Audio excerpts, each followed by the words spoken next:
Hi everyone, I recently got a 3D printer, and like many people I wanted to add a camera to it so I could monitor it remotely. What I ended up doing was using one of my old Android smartphones as a Wi-Fi camera, and in this video I'm going to show how I made that work. So here I have the printer printing a little vase, one of the demo files from the that came with the 3D printer, and we can see that I can watch it over Wi-Fi.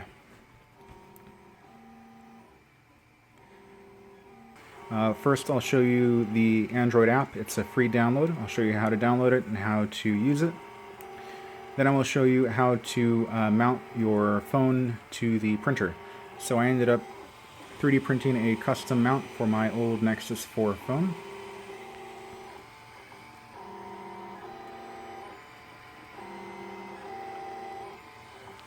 And then because I wanted it to be really neat and compact without a bunch of wires running everywhere, I actually installed a charger inside the housing of my 3D printer.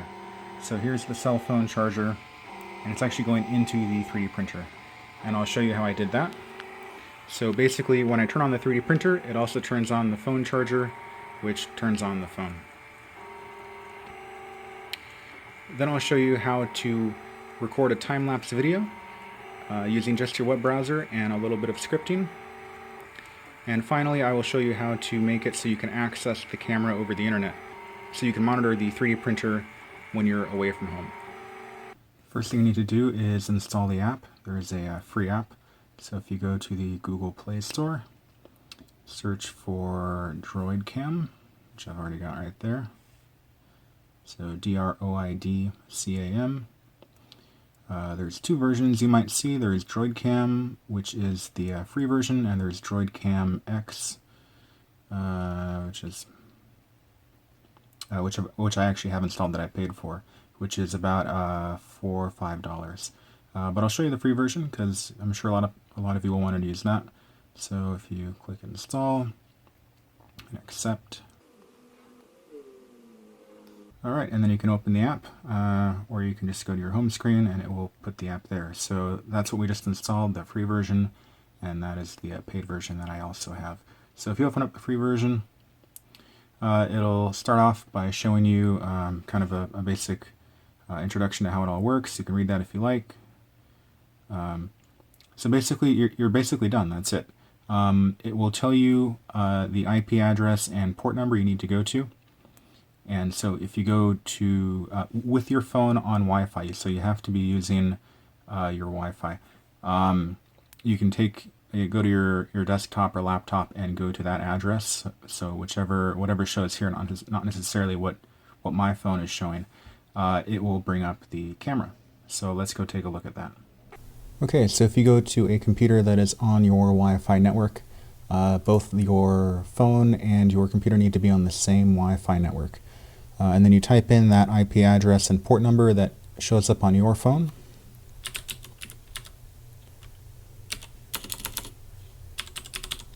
So on my phone it was 192.168.1.245, and then you have to have a colon and then the port number, which is 4747.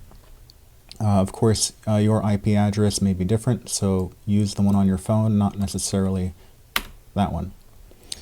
And when you go there, you will get your Wi-Fi camera, and if you aim your camera at your monitor, you get that infinite recursion thing. So there you go, you can see it working. Let's see if I can show you a few things.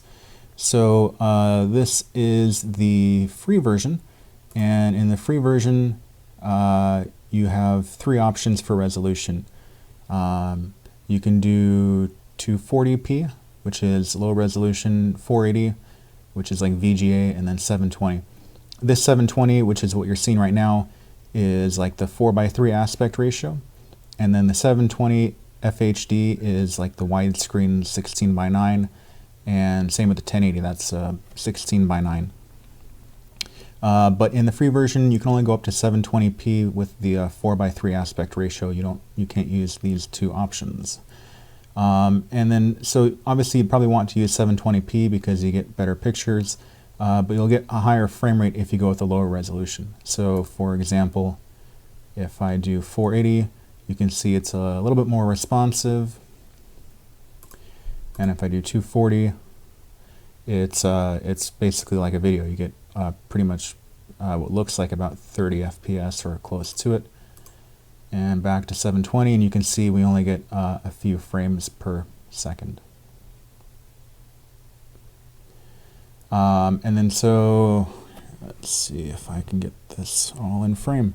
Okay, and then so if you go down here, you have limit FPS, which will kind of reduce the FPS. Of course, I never use that, but I guess it might be helpful on a laptop where you don't want to kill your battery updating really often. You can click Save Photo here, which will basically save the current photo to your hard drive like that. You can do autofocus, which will cause your camera to try and focus. You can turn on the LED on your phone, which is kind of see there the glare on the screen. Turn the LED off. So that's really useful on your 3D printer. You're probably going to on the 3D printer. You're probably going to want to have that LED turned on, so it'll illuminate your print bed. And then zoom in and out. Let you use the digital zoom. So that helps. But it is kind of neat because if you're using 720p, the digital zoom will still look perfect up quite a bit because your camera can probably do 1080p or better if you have a newer phone. So it's actually pretty useful. That's about it. It's a very simple app. These buttons here, basically, that one I think is just for refreshing the image.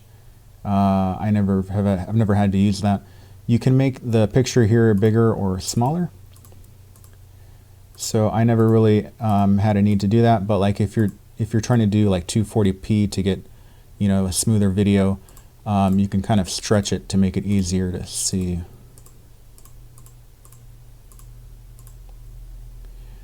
And yeah, anyway, so you get the idea. That's really all there is to it.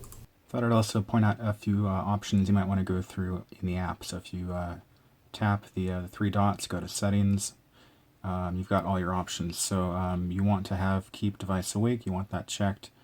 You can do auto dim screen. That doesn't really matter because with my phone it works just fine if I turn the screen off.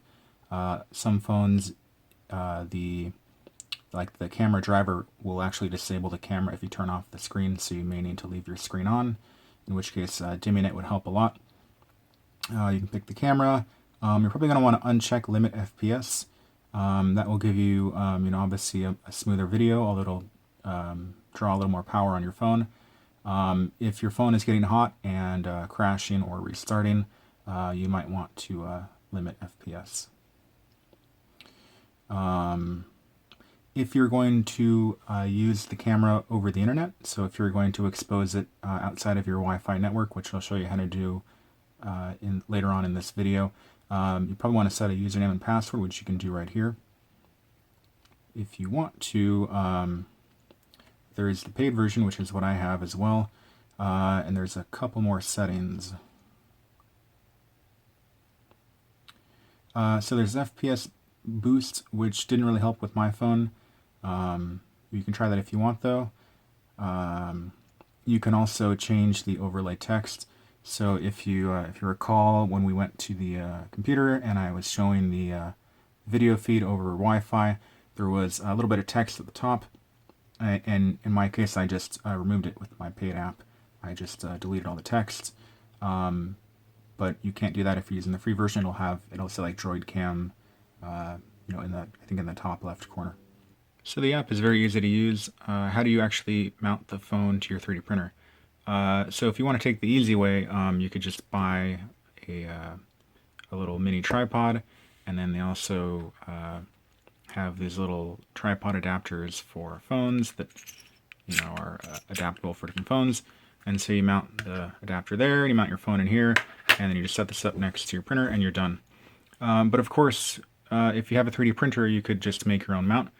And what I did was I found a 3D model of a bumper style case for my Nexus 4, and I modified it in Blender to kind of put it on a like a shelf type bracket, which I decided to take a time-lapse video using this same app.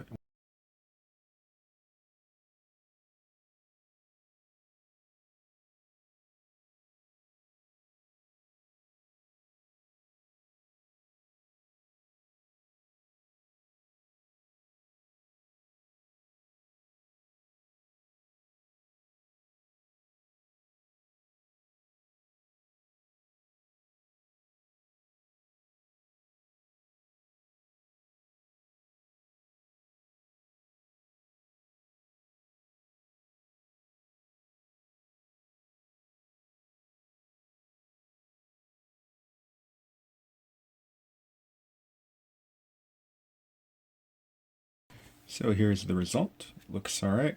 I'll go ahead and remove the raft and the supports and see how it turned out. There's this weird ridge thing that printed that is not in the actual 3D model. I'm not sure why that happened. It looks like it isn't a layer problem because the rest of the layer is fine, but yeah, I'm not sure why that happened.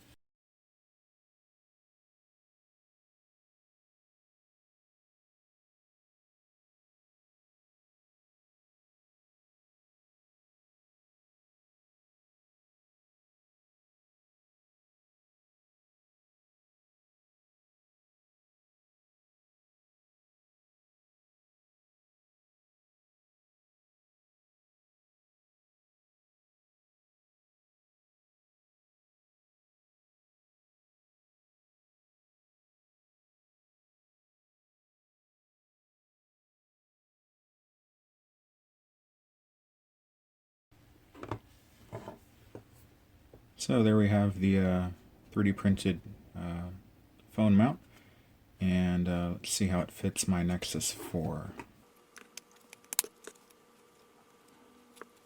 Fits it pretty well. So yeah, it doesn't wobble or anything. It's a good fit, and I can easily get to the power button. And volume buttons. When I modified this model, I intentionally covered up the headphone port because I have no need to use that, and I figured it would just make it a little bit stronger. I don't really need the volume buttons, but I figured I'd leave them accessible anyway, so they don't get pressed by the actual case. I don't want them to get squeezed. If you're interested in making your own phone mount for your 3D printer or whatever it is you want to mount it on, I guess I could offer a little bit of advice. What I did was I found a smartphone case that was made for my phone on Thingiverse, and then I modified it so that way I didn't have to start from scratch. What you want to do is make sure that the power button is really easy to get to. So this originally had kind of a little a lip like on, or a full enclosure like on this, but I cut that out so that it'd be more easy to press. Same with the USB port. Make sure there's plenty of clearance so that your cable can get in there without rubbing up against the housing. Perhaps most importantly, you're going to need to build a support structure onto the case. And what you can do is, like you can kind of see on here, I basically in the 3D model I selected the vertices along the perimeter of this bumper style case up to about here, and I kind of extruded them, and you can actually really kind of see. Not sure how clear that'll show up on camera, but I literally, I just extruded them. I use Blender for my software. You could use whatever you want, and then you kind of extrude them, and so they'll come out this way, and then you can scale them, on this axis to kind of shrink it down, and then you can just move them into some place, and then you extrude it more, and you kind of flatten it out, and you just kind of make it work. I was tempted to include that in this video, but that's really kind of a complicated thing. So if you don't know how to use either a 3D like artistic program or a CAD program, that'll be a very long video. So I don't think I'm gonna try to include that in this video. But anyway, you get the idea. That's kind of what you want to do. When you print it, make sure that your infill, like the diamond shape or honeycomb shape inside, Make sure that there's some in here so that it's not hollow. So I kind of aligned it so that way it was kind of the diagonal was like right in the middle. So there's plenty of support here so that when you clamp down with your screws and washers, you're not crushing the plastic. Here's my 3D printer, and you kind of see here we have the phone in its mount, and the plan is to mount it right there. So basically be like that. And I did try it with the camera on, and it is aimed at the print bed pretty well. And what I'd like to do is, because I don't want to have the charger just kind of dangling off the printer, I'm going to go ahead and mount the charger inside the chassis and then run the USB cable out through here where it can then plug into the phone.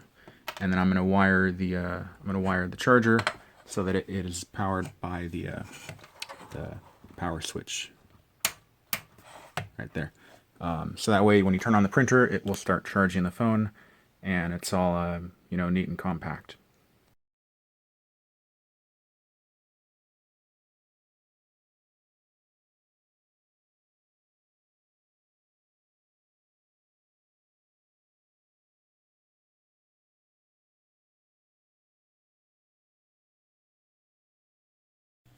So I think I'm going to mount the charger kind of here, probably like that. I'll use some hot glue to secure it in place.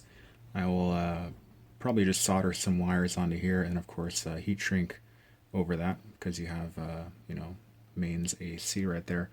And then I will kind of carefully route the wiring so that it doesn't rub up against anything, and kind of around here, and then out through here to get to the phone, which will be down there. And then the mains wiring will go over to here, where actually to there, neutral and live, to where the power comes in. And for that, I will use some wire. And so I've got some wire that is good for mains AC. This came off of I think an old ceiling fan, so that shouldn't be a problem with voltage. And I will crimp on an appropriate terminal. So let's get to it.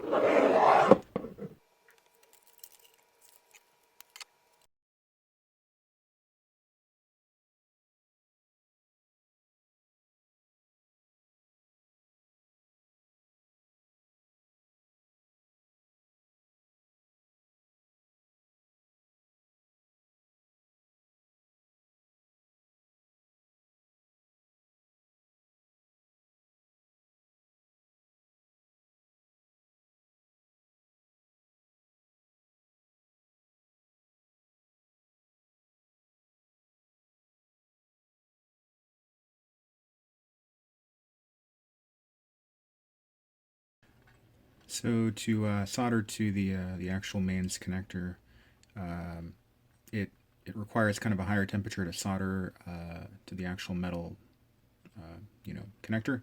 So you can kind of see that got it to work, but I had to kind of lay the iron down on it flat. So if you're going to try what I'm doing, keep that in mind. You need to transfer a lot of heat. It's a big piece of metal, and just make sure you get good solder joints. You don't want them to fall apart later on.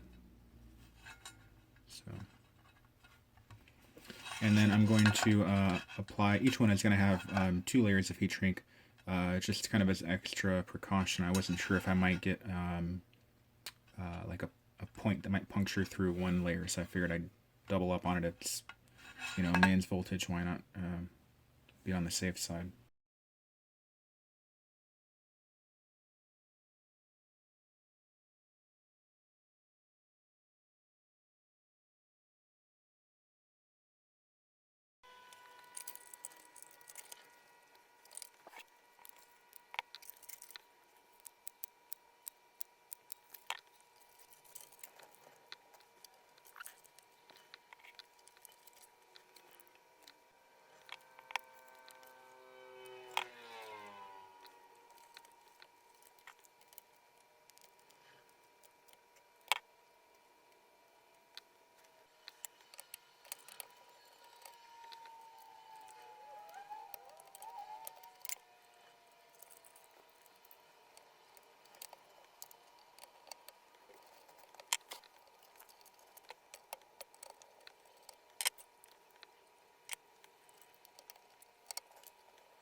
So I've mounted the charger in there. I've got the phone charger hot glued up there in the corner. I have the two prongs covered with 2 layers of heat shrink. And then I got the wire routed under there, going down here.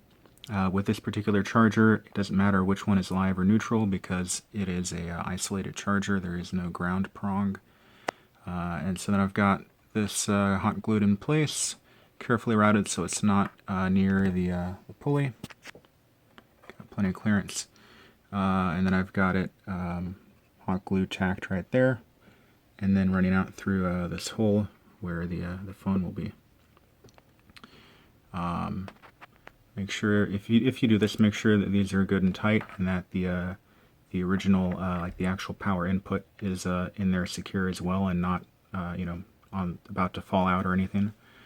And of course, you are working with you're modifying a device, and you're working with what will be powered with mains voltage. So if you're unsure, then don't do this. Do it at your own risk. Just be careful. All right, I'm going to go ahead and put the back cover back on.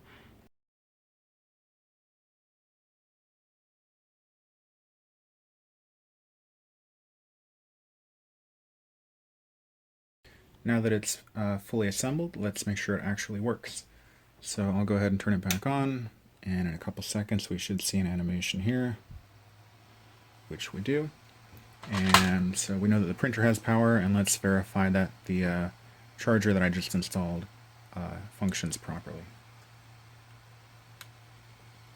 So you can see it turned on the phone, and you probably can't see, but the charger icon is on, so it is charging. So we know the printer's good to go. Let's go ahead and actually mount the phone. So I'm going to go ahead and open up the camera app.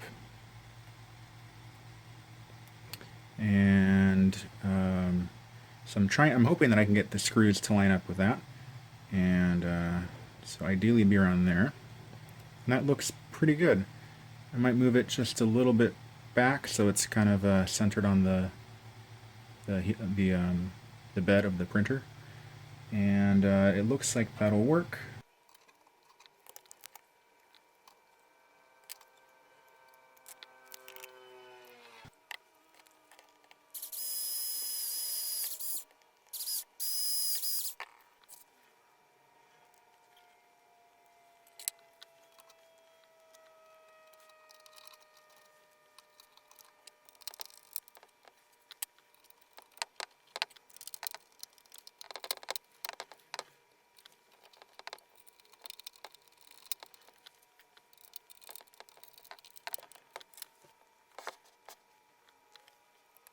Alright, so I'm going to go ahead and turn on the printer, and hopefully we'll see that the charger will turn on at the same time.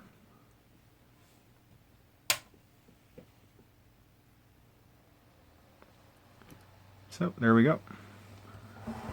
And you can see that the printer just turned on too. And here is the end result. So we have the 3D printer just starting on a print. Got the phone mounted there with the LED on to light up the print bed. Software is running, but on my phone I can actually have the screen off. It'll work just fine. And if we take a look, I can be at my computer and I can take a look at the print bed, and of course I can use all of the options. I can turn that LED light off, back on. I can use digital zoom.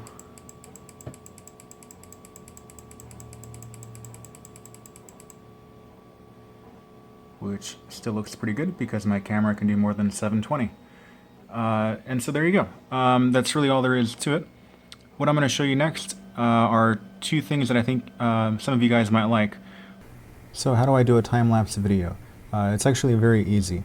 So the first thing you probably want to do is bookmark the page for your camera. So you can, in Chrome, you can just drag it, drop it onto the bar. I'm going to go ahead and rename that to camera. And then we can create a second bookmark, which we will use to execute a JavaScript script And basically how it works is, so you can normally just click save photo here and it will save a photo. Well, we can automate that. We can tell Chrome or whatever web browser you're using to click this button, you know, every 3 seconds or every 10 seconds or every 100 seconds or whatever you want. And you can use JavaScript to do that. So let's create a second bookmark. It doesn't really matter what you bookmark, but just create a second one. And we're going to change it. So right click on it, go to edit, and I'm going to call it start time lapse. And the URL, instead of being a normal URL, will be a JavaScript, they call it a bookmarklet. It's basically a little bit of JavaScript. And I will put this text in a link in the video description, so you don't have to try to read it off my monitor. And basically it will automate clicking this button for you. And if we go to the end, the only thing you need to worry about is this number. By default it's 30,000, which is 30,000 milliseconds or 30 seconds. That is how long it'll wait between saving a photo. So the time lapse you saw earlier of my Nexus 4 mount was using this exact value. I took one photo every 30 seconds. You can change this number if you want. Make sure you don't change anything else or it'll probably break and not work. And so you click save, and now all you have to do is click this button and it will start recording the time lapse. So if I click the button,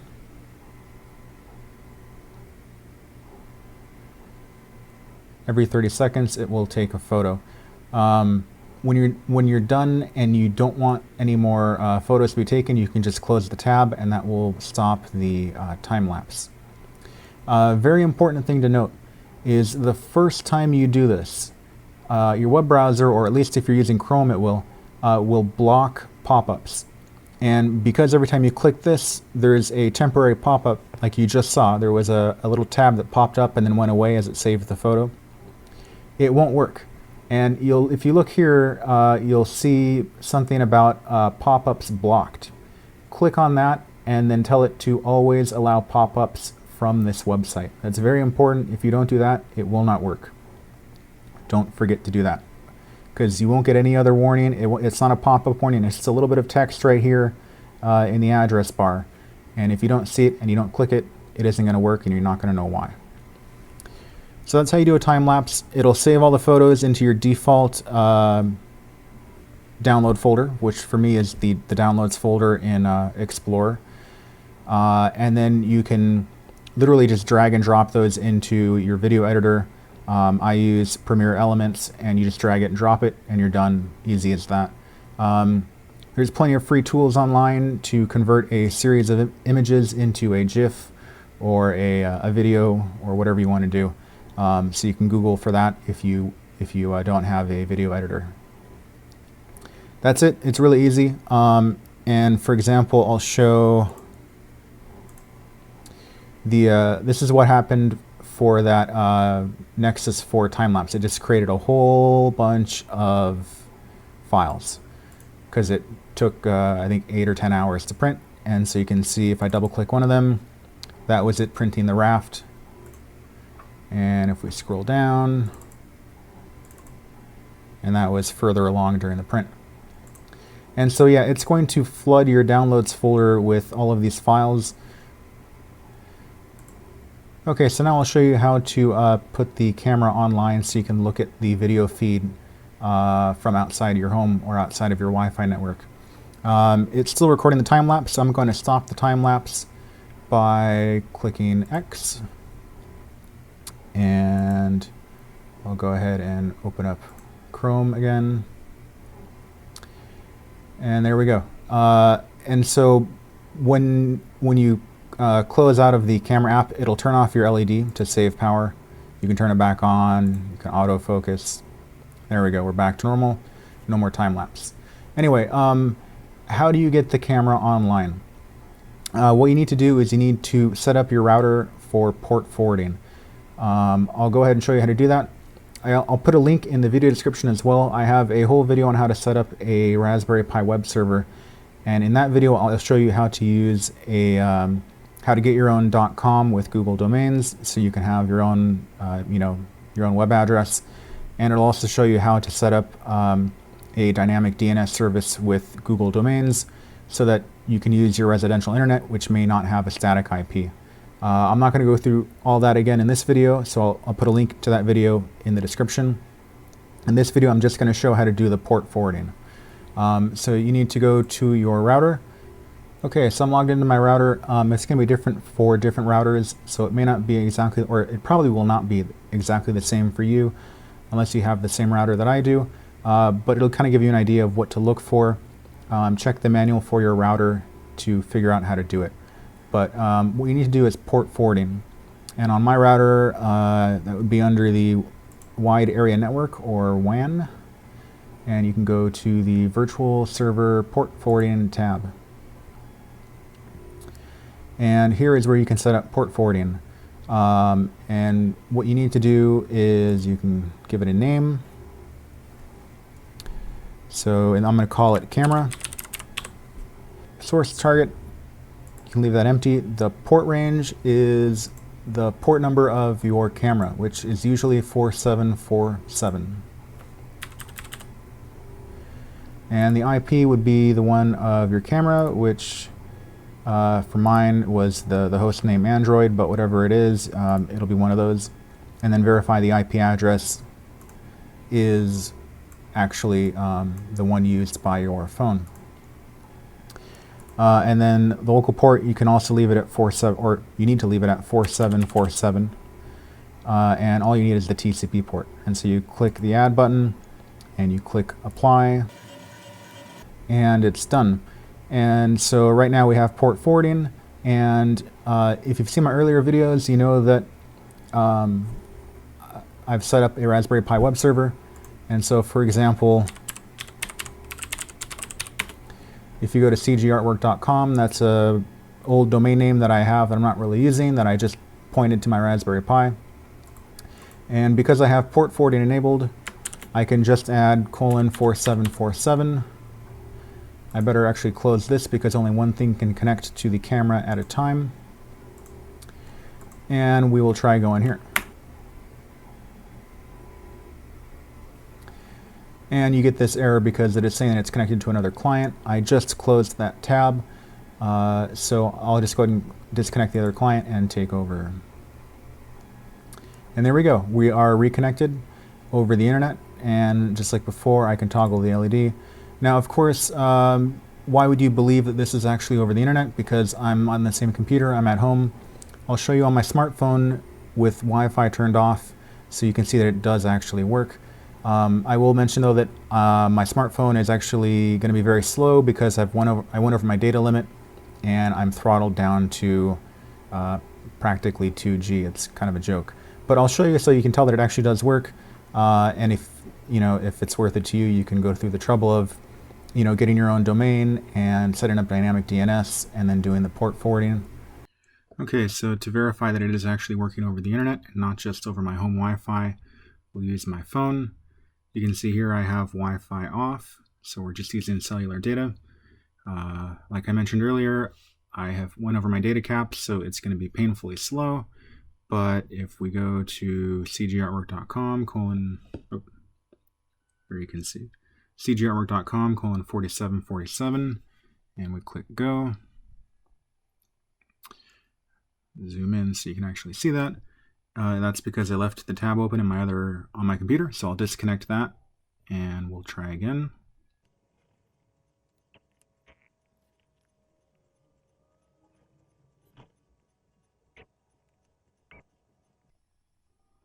All right, so there you can see it is working on the phone, and I'm not using Wi-Fi. You can see that I'm just using cellular data.